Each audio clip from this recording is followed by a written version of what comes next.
Hi everybody. This is our week's lecture for Chapter 8. It's actually more about segmentation and target marketing, which is a subject that we've actually been on a little bit for the last couple of weeks. As you can tell from the amount of time we've given this is a really important topic. So here we go.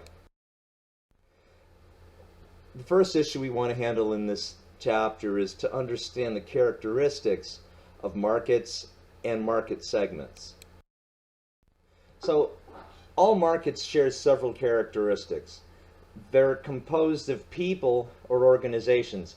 And we talk about people and organizations because in the business-to-business side of marketing, we're actually doing much the same as we do with consumer marketing in terms of dividing an industry into types of institutions or types of customers within the B2B model. So the same kinds of things that we've been talking to and applying in a consumer marketing framework apply slightly differently, reviewed of course, in the world of, B2B. Second, these people or organizations, they have wants and needs that can be satisfied by particular product categories. So remember that we talked about, people who are within a given target market have needs and wants and are more like each other than the people in that target are like people in other segments, okay? And so what we do as, marketers when we're approaching a given target market is come up with a unique product that fits the needs of the people in that segment, and we market to them differently than the way we would market to people in other segments.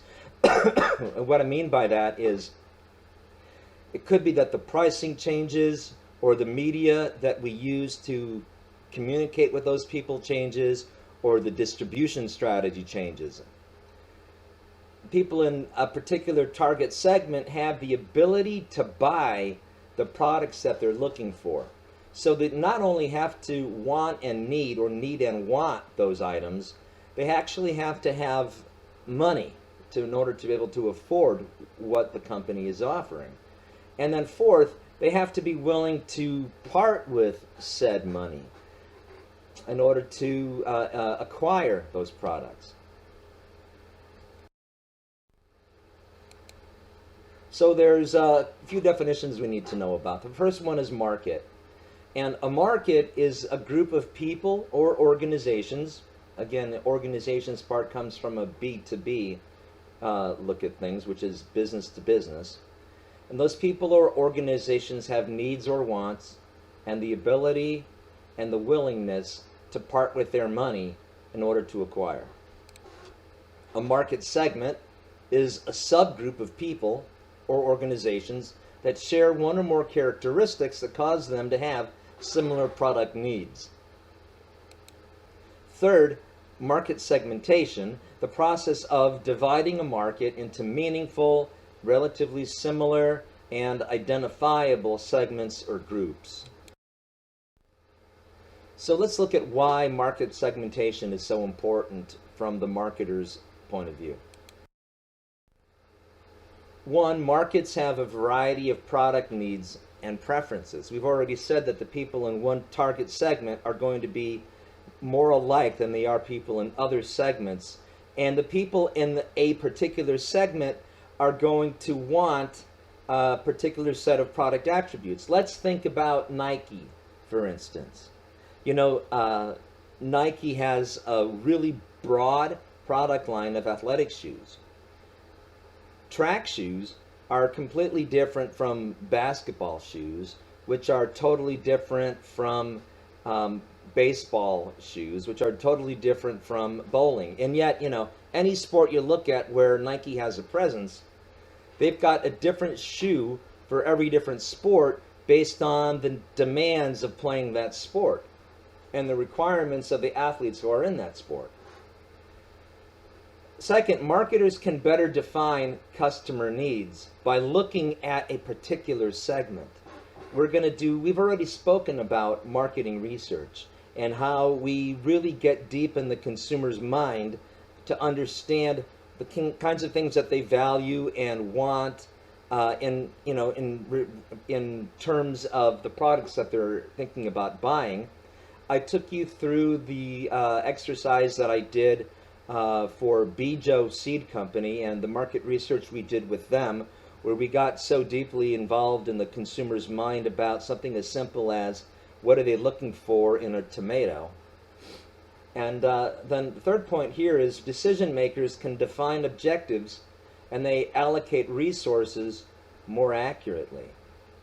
So it's the decision makers within the corporations on the marketing teams that take a look across the various segments that they may be targeting, or if it's a very simple company, maybe they're looking intently at just one market segment, and they're making a decision about which of the segments at this point in time holds the best opportunity for our company in order, in terms of the expense involved in product development, the cost to bring a product to market in terms of all of the marketing. You might think about for different forms of media.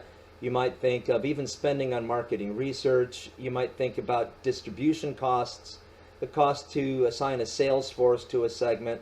Any of that, all of those things are all part and parcel of the cost of doing business. So marketers look at the market potential that's involved in any one particular segment, and they say, okay, this segment here and that segment there are the ones that we think right now we should really be investing in. If you look at that, you think about why would they be launching diet products, or a new diet product in the case of Zero, which came out a few years ago. Why have they gotten into Dasani water or vitamin water or whatnot? It's because saw have been declining in total case in America. Here we are, right? North America, 0% growth.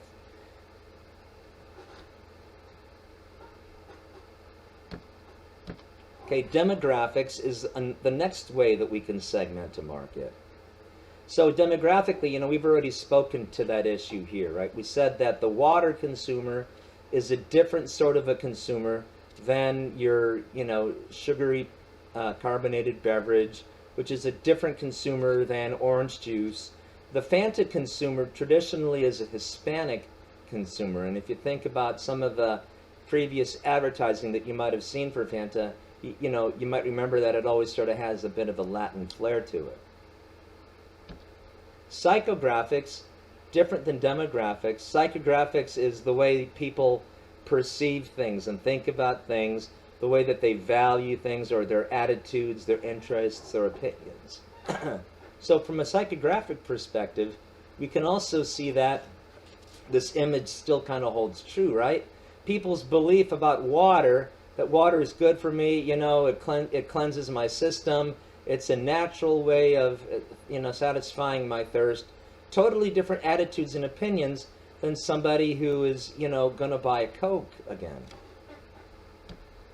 And then in terms of the benefits sought, right? So again, with benefits sought, if I'm looking at orange juice, I'm looking for more vitamins, certainly, and I still want more flavor than water. Water really doesn't provide any vitamins, whereas Minute Maid orange juice does. Certainly both of these things provide more benefits than Coca-Cola does.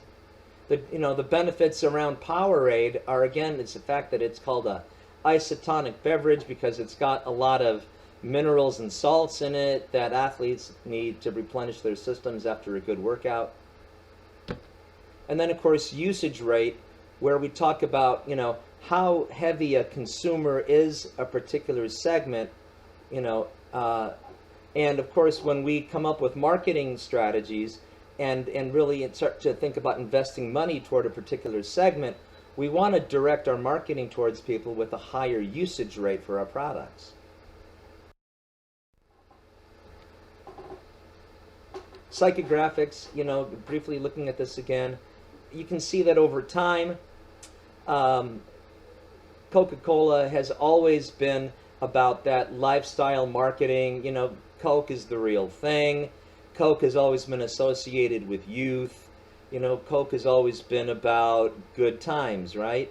And you know, delicious and refreshing. This is a thing back from the 1930s and 40s, you guys. But if you read the copy, and think about updating the language to fit our time, it's almost the same message. Back in the 30s and 40s, they said it's the all-American choice for timeout is the pause that refreshes with Coca-Cola. Again, you know, this is Coke today, but it's really still that same focus on youth, still that same focus on good times and lifestyle and being the real thing, right? Benefits sought and usage. So let's look at usage rate for a minute here. And this is something that's particularly important. I mentioned that, you know, Coke has been introducing more non-sugared beverages, right? They bought water companies. They've gotten into isotonics or energy beverages. They've gotten into, you know, vitamin water and etc. Well, you think about, you know, asking yourself the question, why might that have been the case? And if you look at per capita consumption of soft drinks, right, where from 1987 till about 1999, almost the end of the century, per capita consumption of soft drinks was on the increase. But, you know, for the last 16 years, it's been a steady decline. In fact, in 2015, consumption per capita of carbonated beverages was actually lower than it was, you know, almost 30 years ago. So Coca-Cola looked at that market and they said, man, what are we going to do if our traditional base with people who wanted carbonated beverages is eroding? And the decision was pretty simple. They're going to have to, in order to stay a viable company, they were going to have to continue to come up with different products that met the different ways people were satisfying their need for thirst.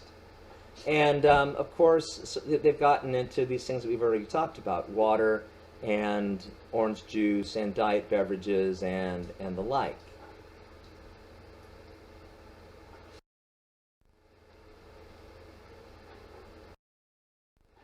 Okay, benefits of regional segmentation. Why might a company want to segment regionally?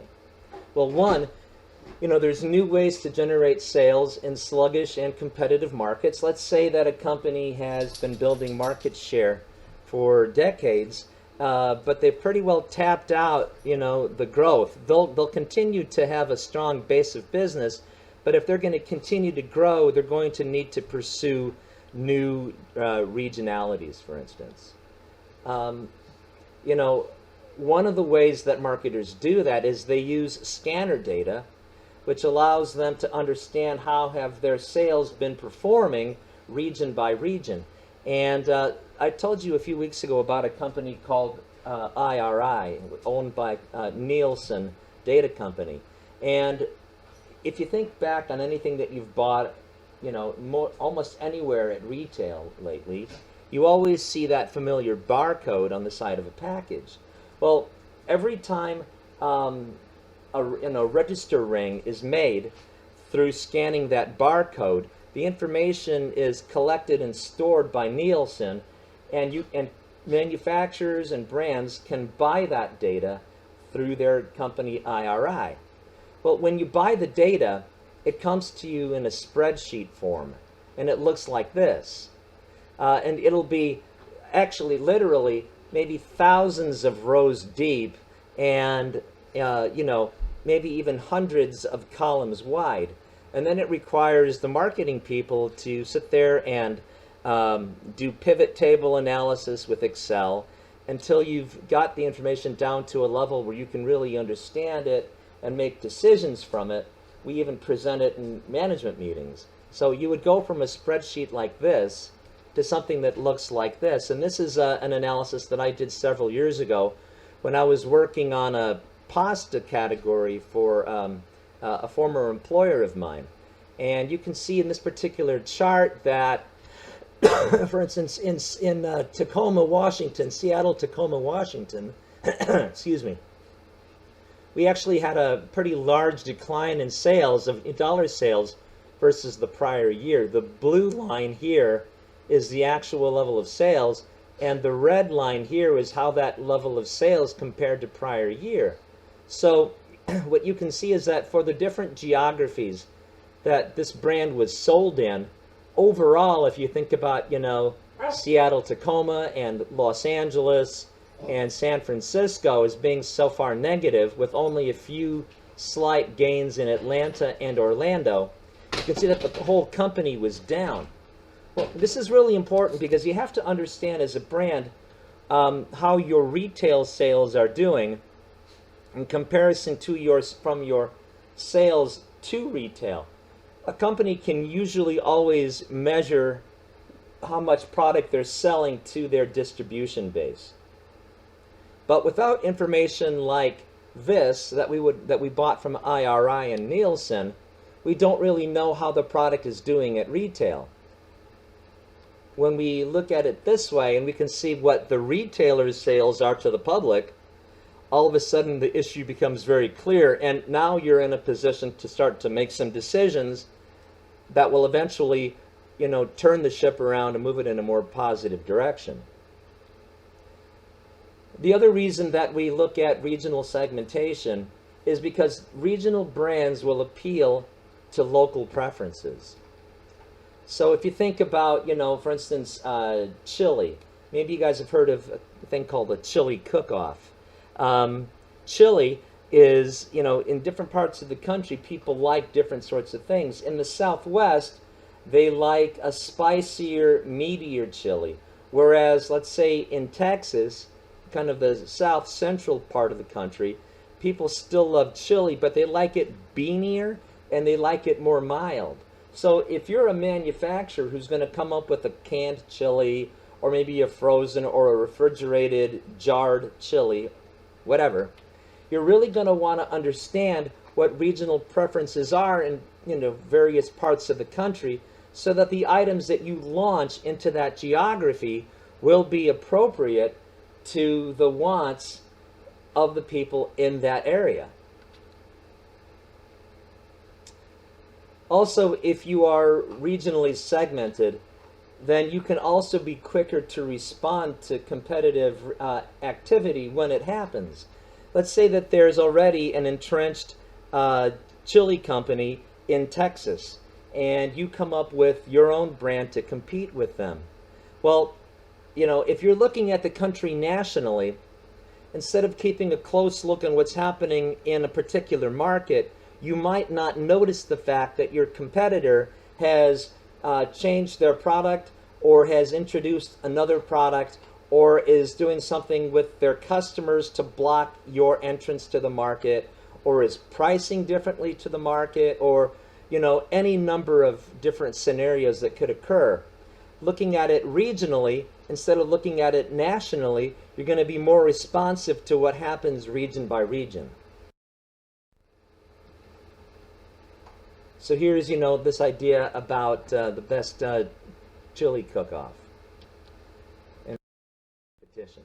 All right, so we can also look at things demographically, by age, by gender, by income, ethnicity, and family life cycle. And we've touched on this in a prior lecture already, but we'll just run through it quickly here. If you look at things by age segmentation, marketers do segment and change their marketing mix for each of the major generations that they might want to market to. Today, because people are living such long lives, we're in a unique place in history and in marketing. We're actually marketing now to 7 different generations. You've got your tweens and your teens, which are really, mostly the Generation Y, or they call them millennials. You've got Generation X, which is my generation, 1965 and through the mid-'80s.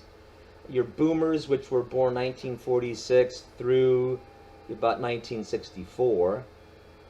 The war generation, they also call this the greatest generation. They were the ones who fought World War II for us. And then the Great Depression generation, which is also referred in various places to as the silent generation. So each of these generations has a different way of looking at the world around them, different ways of making decisions. In business today, there's an intense focus on millennials and how millennials are different from any other generation before them. The millennials are really the first generation to have, been born in a technology age. My generation, I can still remember I was in college before our family had our first PC in the house. But the millennials, that you were already born like that, and many of you never knew a world without internet.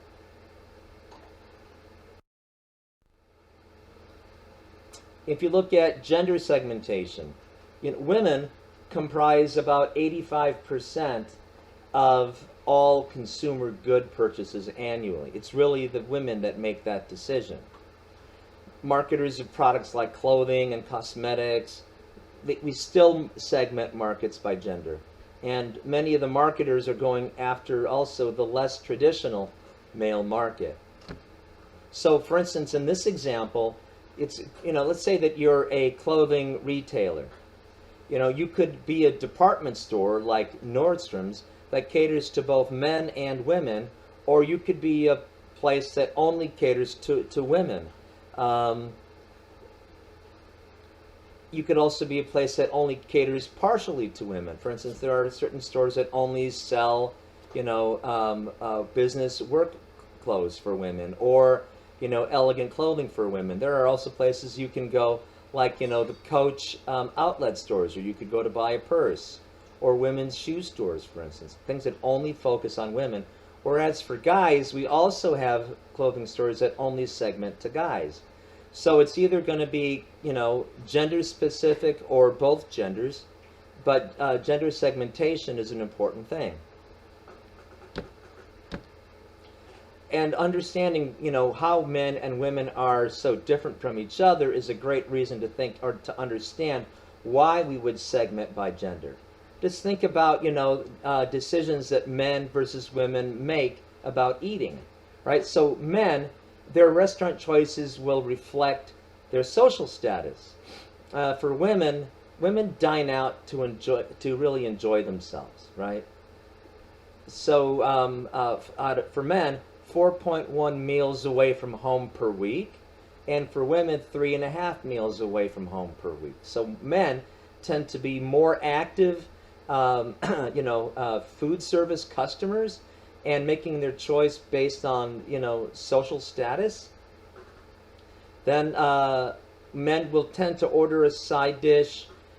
Women will typically more often than not order a side salad.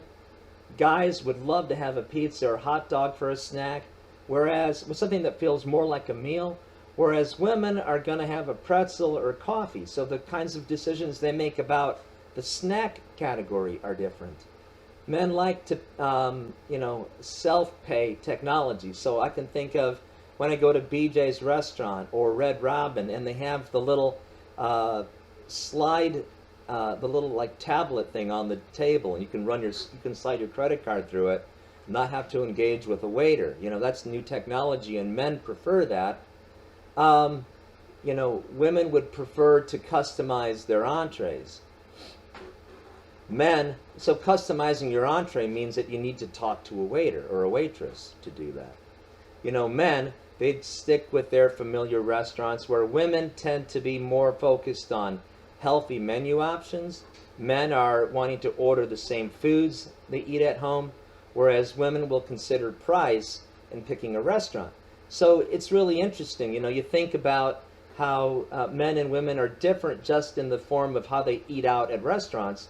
And it's easy to see that really across the board, the decisions and the ways the decisions are made by men versus women will be different and requires different segmentation.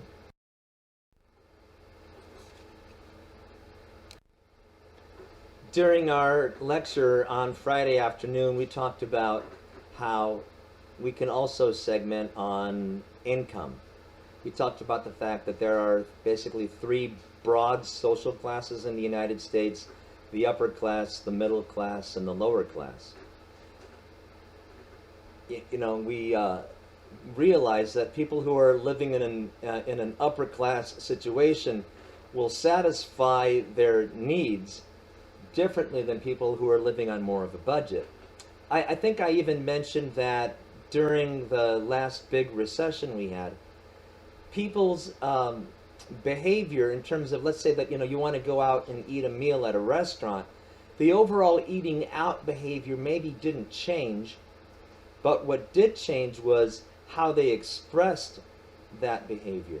If you were an upper income family who was used to going out to very elegant restaurants all the time, if you were concerned about what might be happening in the future to your money, perhaps you started trading down and eating at a little bit less posh restaurants than you were accustomed to in the past. Certainly, the middle class, instead of eating out at, casual dining restaurants like, a Chili's or a BJ's or Red Robin, maybe those families started consuming more fast food during that period of time. So income level, or threat to the income level, can change our buying behavior. Retailers, can appeal to higher income, higher and lower income, or lower income types of families. If you think about Walmart, for instance, Walmart is pretty much traditionally focused on the lower income and lower middle income segment of our population. Whereas in another category, let's say Nordstrom's is more apt to be focusing on upper middle and upper income families.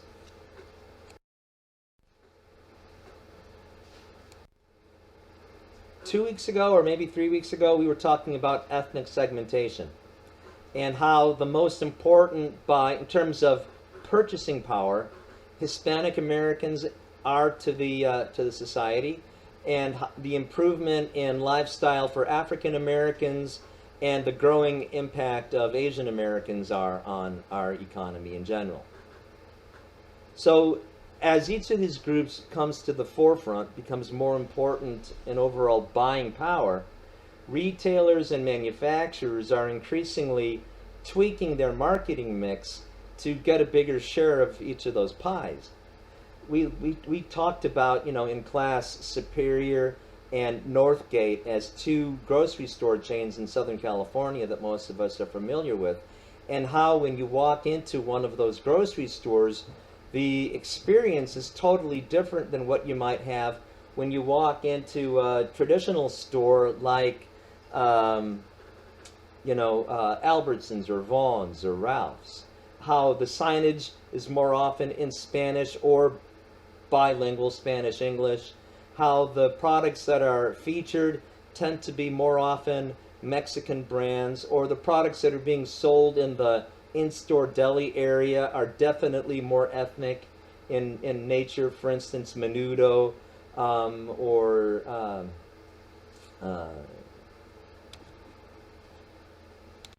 chicharrones. So to meet the needs and wants of expanding populations, you can see that retailers in a big way have definitely been, working to reflect the wants and to satisfy the needs of ethnic populations. Another, in the grocery store industry, another example that comes to mind, and this one is probably more income-based, would be Whole Foods. Friends of mine used to call Whole Foods whole paycheck. And if you think about, how elegant those stores are, how upscale their product offerings are, how expensive things are, the higher level of service that you receive in those stores, I think all of that kind of, brings to mind the greater demands for sophisticated service and products that the upper income class would have compared to the rest of us. We can also think about family lifestyle, or family life cycle, in terms of, product and marketing segmentation, right? The older we get, in general, the more our needs for the products that we buy also change. Just think about clothing for a minute. When you're an infant, you're wearing diapers. As you become a toddler, you're wearing play clothes. As you become older, you're going to school. Now you're wearing, different types of school clothing. As you progress into your adult life, you've got work clothes that you wear Monday through Friday. As you retire out of the workforce, you're more into leisurely clothes and, maybe kind of a slight return to what you wore as a kid. And then finally, in your very old age, maybe you're wearing diapers again, right? So that would be thinking of it in terms of by age. If you wanted to think of that same thing in terms of, clothing by income segmentation, you could think about the fact that, when that child hits school age, more affluent families are perhaps sending their children to private schools versus public schools. Those children are going to be wearing school uniforms, right? When a more affluent child, goes off to college, maybe they're being sent to a private college. Some private colleges still have uniforms, or if not, they're going to school at a more affluent, prestigious private university, and the clothing that the students are wearing there may be similar to the clothing that students in public education are wearing, but it's highly likely that the brands are different. Very elite brands, for instance, where the clothing costs a lot more than what we're wearing at Cal State Fullerton, let's say. Moving into the workforce again, folks that are, at the top of their career ladder are wearing only the best Italian suits. They're making a whole lot more money than, the 20, 30-something-year-old guy or girl that gets her first job and looks good at the office, but it's still not that designer brand imported Italian suit, for instance. So that would be looking at segmentation and clothing by income rather than age. Marital status, again, if you want to look at family life cycle and segmentation, let's say that you're single. Chances are you might buy yourself, especially if you're in your 20s to 30s, maybe you bought a Scion. It's a great, car for the young guy, young woman who's not married, certainly doesn't have kids yet. By the time that you're married with children, that Scion has probably morphed into a SUV or a minivan because, the two-seater car doesn't get it anymore. Now you need to be able to be the soccer mom or the soccer dad. So you can see that family life cycle and place that you are in during the family life cycle definitely changes what you want out of an automobile or out of any product, and segmentation by family life cycle is very important. Children in the house and expenses related to the children, and in these years the focus is mainly on health care and health related issues and how to stretch that dollar as far as you can. Psychographic segmentation is still another form of segmentation. The market segmentation here is done on the basis of personality, motives, lifestyles, and even geodemographics. So when you segment on personality, the personality is a reflection of the person's traits, their attitudes, and their habits. And when we looked at youth subcultures the other day, and the emos and the goths and the rockers and the skaters and those other groups, it's really a reflection of personality, isn't it? Motive is also a reflection of personality. Marketers are maybe appealing to the emotional or the rational or status motives, among others. So as an example, of a status motive, two individuals that need a car. At a base level, a car is a method of transportation from point A to point B.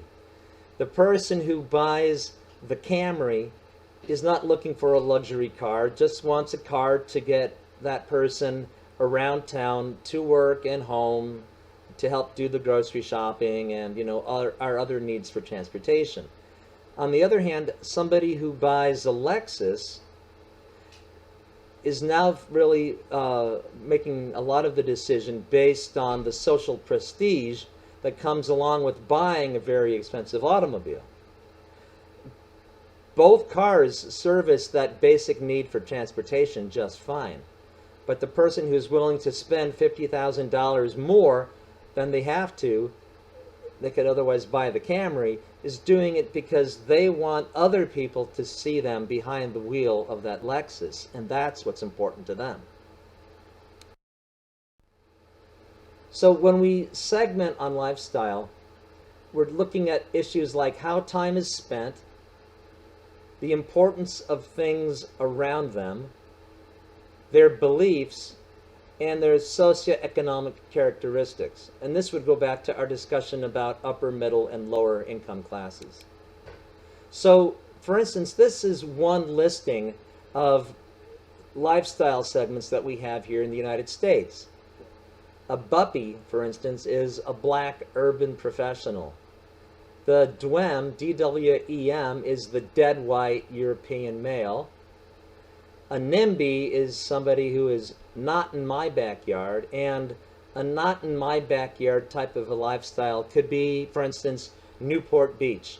And some of you guys might be familiar with the campfire issue that we've had for the last couple of years down at Huntington Beach. Huntington Beach is a lower upper class or upper middle class kind of a neighborhood. And the people in Huntington Beach are just fine with people coming down on weekends, burning logs, and having campfires. But the folks in Newport Beach, who are upper class, didn't want the smoke from the Huntington Beach campfires drifting down the beach and ruining their beaches. So that was the not in my backyard type of group. There's also been a need in Southern California for quite some time for a desalinization plant.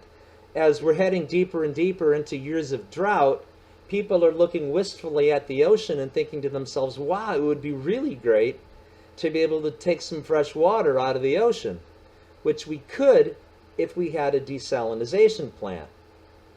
The smartest place to put that plant would be someplace near Newport Beach.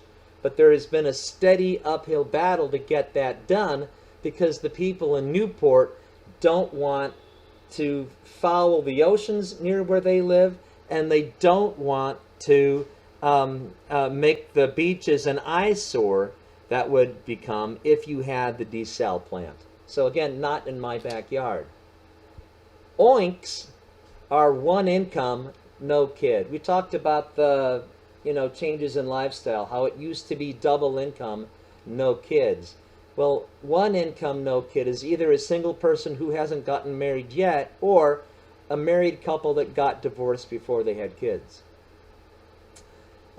Sinbad is single income, no boyfriend, absolutely desperate. Okay. A WASP is a white Anglo-Saxon Protestant. A yuppie, you guys are probably all familiar. It's the young urban professional. I like this one. What's in it for me, right? And a lot of people could say that that would be Gen X or possibly the Boomer generation. What's in it for me? Okay, so that's all one version of lifestyle segmentation. This is another one that's used by a research company in the UK called Dunnhumby. And Dunnhumby does a tremendous amount of research for the world's largest grocery store chain, which is called Tesco.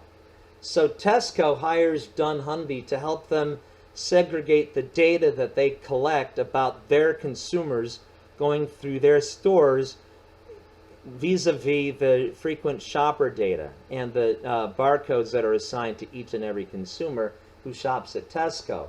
So one way that Dunnhumby segments on life stage would be by age, right? So this would be, young adult, older adult, young family, older family, pensioners, and mixed.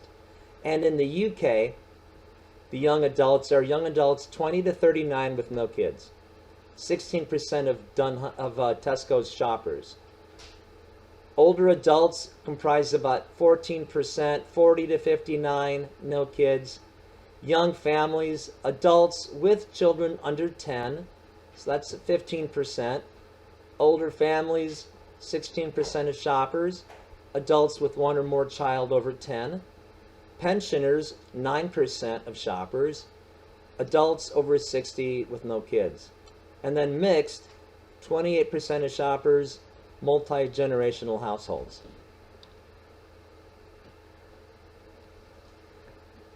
But dunnhumby and Tesco also segment on a different lifestyle view, this being demand for either more upscale food or more downscale. Okay, so finer foods consumers are 17% of Tesco's shoppers, and they are, as a group, conscious of time use, they enjoy luxury products, and they're willing to experiment. The next group down would be healthy consumers, about 9%, who are interested in organics, interested in the environmental benefits of those products, for instance, like dolphin-safe tuna or dolphin-free tuna, and low-fat, low-sugar, or calorie-conscious consumers. So if you were to look at the shopping basket, a shopping cart of a healthy consumer, you would see a lot of organic products that are made without any artificial preservatives or additives or food coloring. You would see that mostly it was, low calorie, good for you kind of food, right? A lot of fresh fruit and veggie.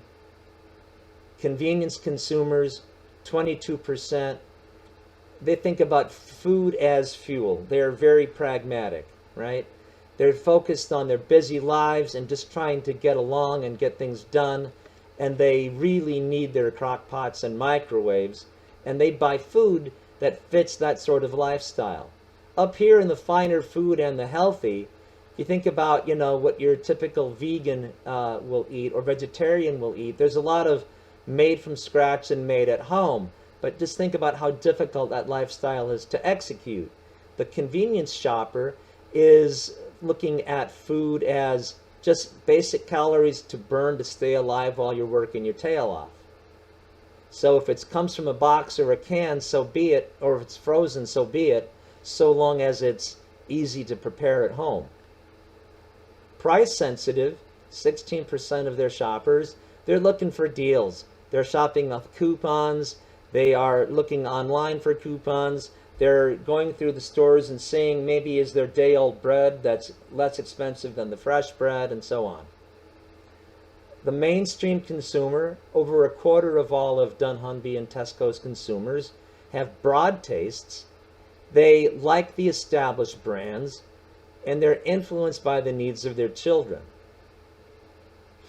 Traditional shoppers, 10%, they enjoy the art of cooking, so they're like the finer foods and the healthier people, but they rely on a fixed shopping list, so there's less likely to buy on impulse. So the decisions are already made when they go shopping. So you can also think back to prior conversations we've had about low involvement versus high involvement. You can see that this is mostly low involvement because they're just shopping specifically off their list. And they're not spending as much time cutting coupons. If it's been on their list before, they're going to buy it this week. Looking at geodemographic segmentation, this is segmentation based on customers who live in particular neighborhoods where there's a defined lifestyle in the neighborhood. So people who live on Balboa Island, for instance, or Lido Isle, or people who live in Isla Vista at Santa Barbara in that college neighborhood, people who live in Westwood near UCLA, right? So they are like each other in lifestyle and in demographics, and they're also found within a particular neighborhood, geographically speaking.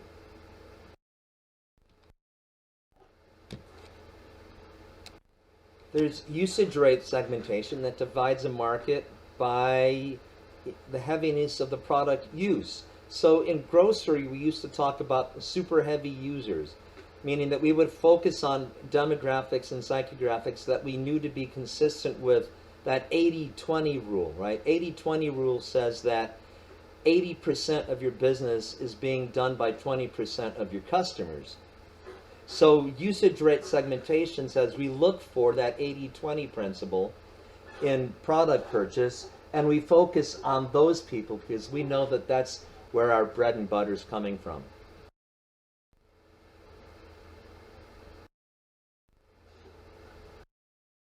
Okay.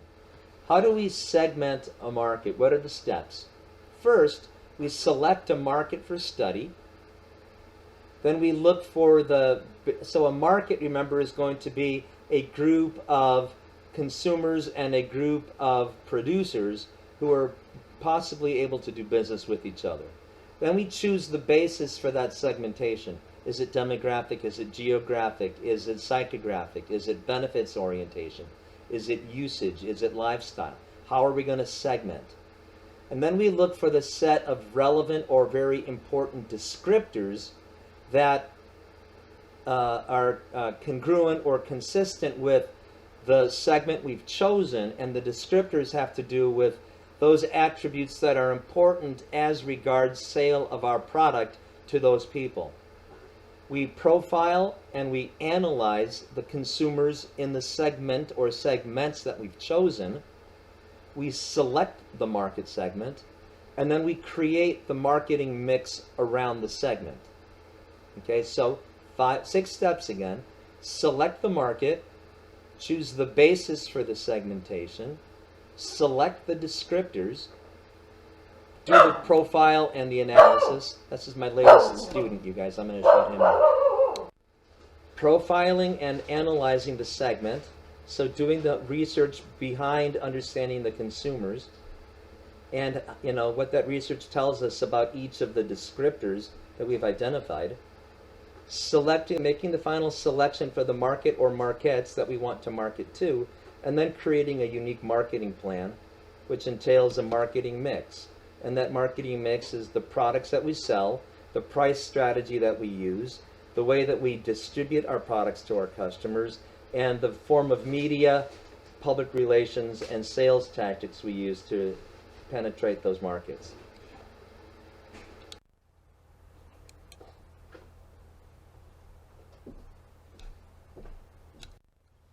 Because markets are composed of people and people are always changing over time, it's important that marketers monitor what's happening in each of the segments that they have targeted so that they can continue to adapt their marketing mix, i.e. the features on the products that they're selling, the price points that they're selling at, the media that they choose to communicate with their customers, etc., over time. Otherwise, what happens is they continue to sell the same products while competitors come in and offer a better solution to that customer's needs, and they lose market share. Or they continue to advertise in media that is losing viewership or losing viewers or listeners or readers, whatever, and they don't have the attention of their customers anymore. So it's a process of always adapting to changes in society, changes in each of the market segments, and keeping the marketing plan relevant to the times. In this section, we're going to discuss alternative strategies for selecting target markets. So, as a recap of things that we've already discussed, a target market is a group of people or organizations that an organization has designed a product for, has chosen to create a marketing strategy for, has implemented that marketing mix, and is trying to successfully sell their products to the market. There are really sort of 3 main targeting strategies. One is called undifferentiated, the second one is a concentrated strategy, and the third is a multi-segment strategy. With an undifferentiated strategy, it's also called a mass marketing strategy, and it's where you've chosen to treat an entire population as if everyone in that population has the same needs and wants. Therefore, the same marketing strategy would apply to everyone in that group, meaning no changes in product, no changes in media or pricing or distribution. The advantage to doing that is that you've got potential savings. Every time a company expands its product offering, it has to bring new resources in that they use for working capital, or they use for ingredients and components in assembling that final product. It requires maybe a different sales group to go after different distribution channels. You're required to pursue different segments with different forms of media. All of that is overlay of cost on cost on cost. However, if what you use is an undifferentiated strategy, you've significantly cut all of your costs, because instead of multiple sales groups or multiple products or multiple different forms of media, you can be very much more efficient and effective with a much lower spend. The disadvantages: one is that products become boring and unimaginative, and the company becomes much more susceptible to competition. The only reason that a company continues to differentiate its product line with a wider breadth of product offerings is because the markets change, and they see that in order to continue to sell more inventory, more products, they need to target multiple segments. This is really forced through competition.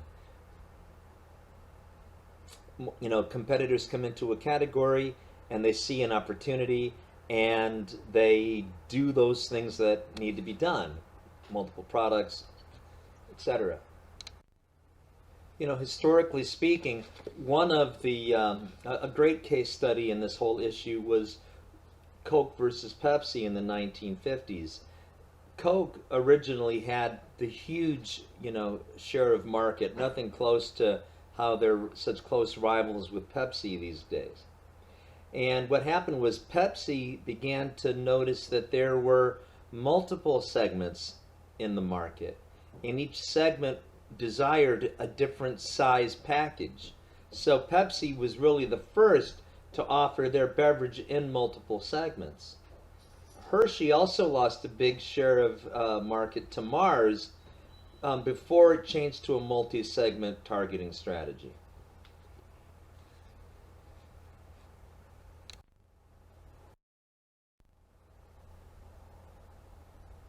A concentrated targeting strategy is one in which a particular part of the market is chosen for a company to grow its sales in.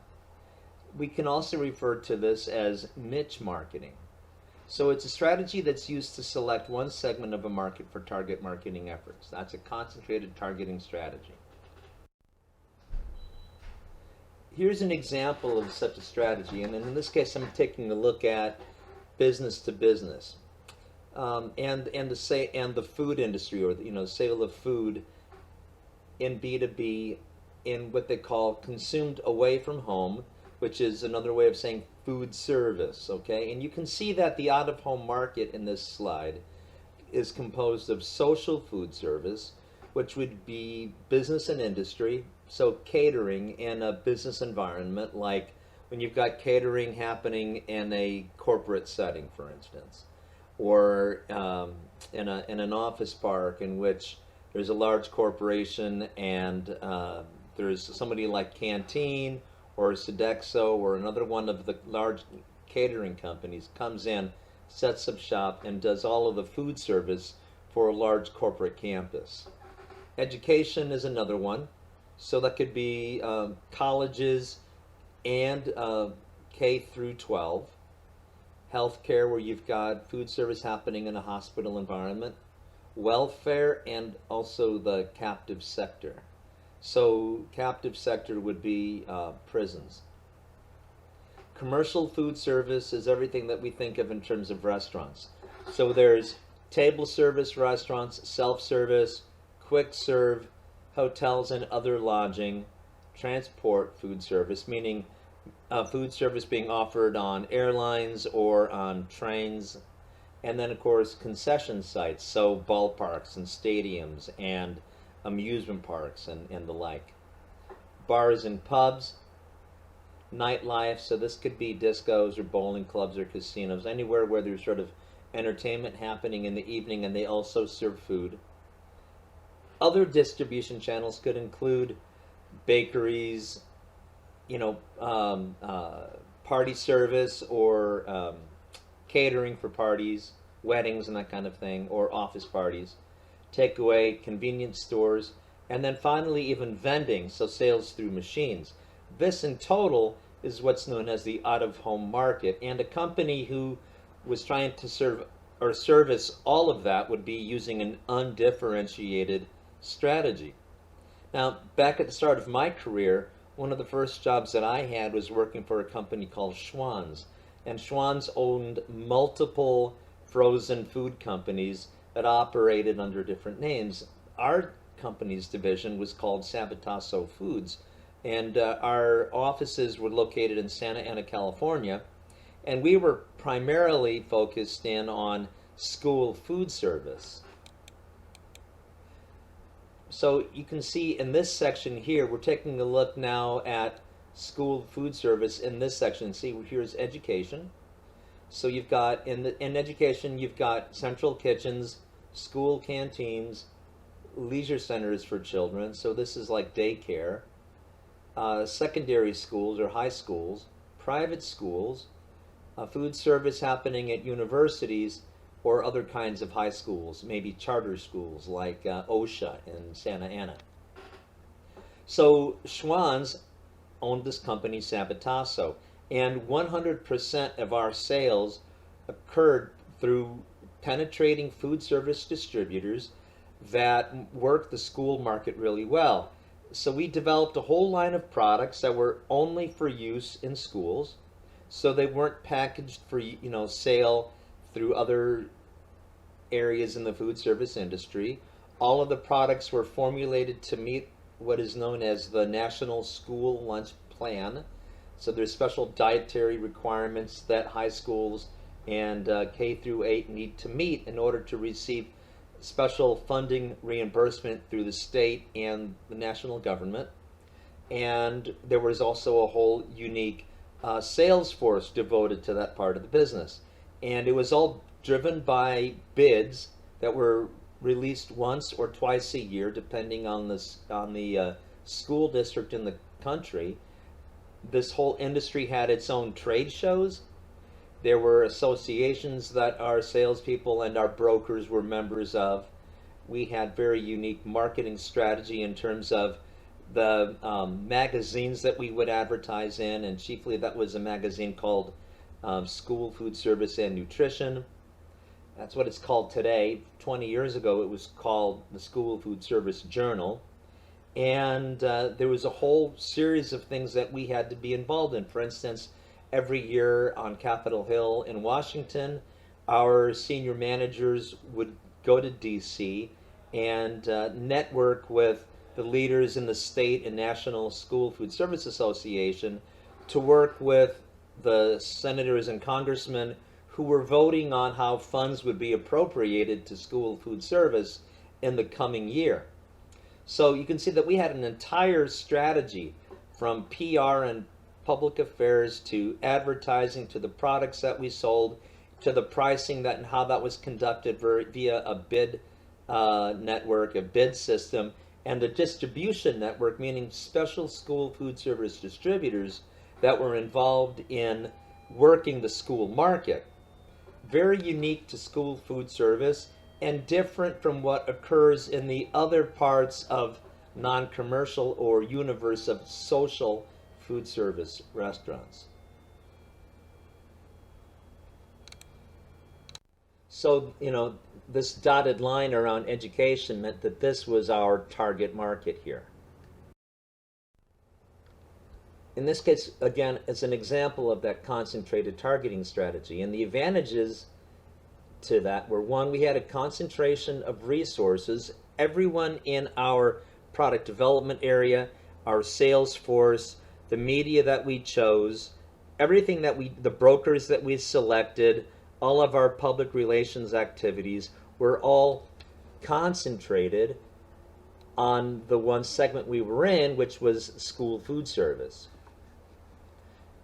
We were very much engaged in meeting the needs of this narrowly defined segment. Remember, I just mentioned that we had special products that were nutritionally formulated to meet the demands of the school food service industry. If schools, when they're audited once a year by USDA, show that they've had too many menuings of products that don't meet the nutrition guidelines, they forfeit reimbursement of their expenses by USDA. So of course, knowing this, they seldom do that. So our products were narrowly formulated to be within compliance for that segment.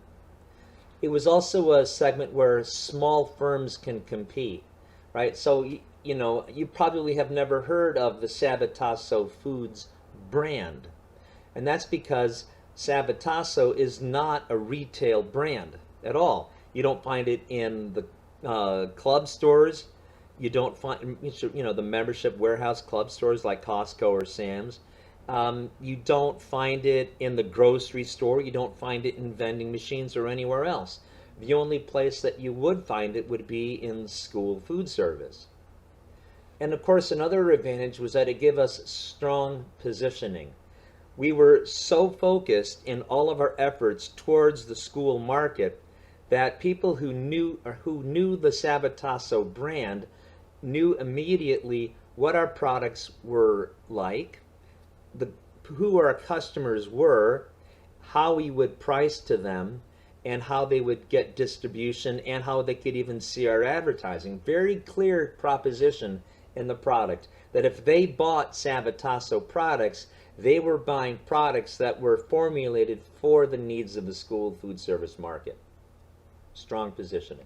Now, the disadvantages were, one, the segments might be too small, or they may be changing, right?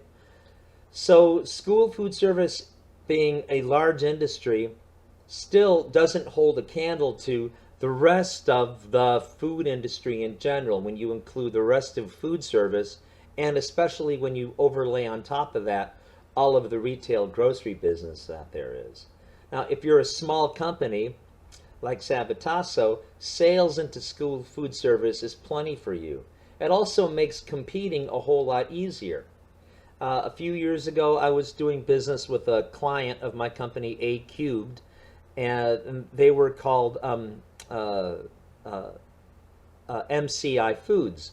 And MCI Foods had a line of frozen burritos that they sold in the marketplace. No one's ever heard of MCI either, but certainly if you were looking to compete with the big guys, large manufacturers in frozen burritos would include brands like Jose Olé or Ruiz or Fernando's and other brands that you do see in the frozen section at retail, and certain other sections like convenience stores and vending machines. Two, large competitors may market to a niche segment, right? So in this case, there are large competitors in the industry. Conagra, for instance, is a $30 billion food company. I used to work for them for a lot of years. They have some really big brands. Chef Boyardee was one of their brands, and you can find Chef Boyardee ravioli in grocery stores across the country for refrigerated, shelf-stable ravioli. Conagra and Chef Boyardee chose a niche strategy when they also chose to try and sell in bulk their Chef Boyardee ravioli to the school food service market. Now, a company like Sabatasso would say that's their concentrated strategy, meaning school food service is everything, where for a company like Conagra with their brand Chef Boyardee, the school food service segment was just one niche. A company that chooses a multi-segment targeting strategy is one that's choosing two or more well-defined market segments and therefore has built a unique marketing plan or a marketing mix for each of those segments. We're going to take a look at this slide. When we talked about greater financial success coming from multiple segments like this, there will be a different marketing team associated with each of the segments. And then cannibalization costs also. And cannibalization, again, is sales lost from one product while they were picked up partially by another product that was being sold.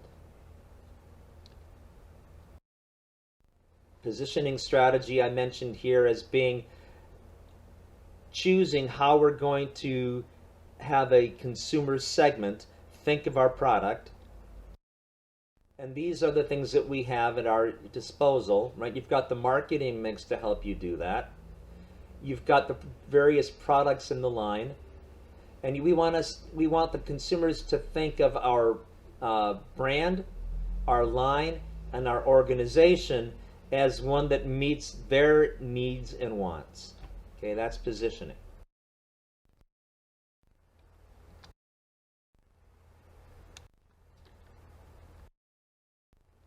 Perceptual mapping. We've already had some amount of time spent on this topic, but just in general for a definition, perceptual mapping is a means of displaying or graphing in two or more dimensions the location of products, brands, or groups of products in customers' minds. Liquid versus powder, tough on dirt versus makes your laundry smell great.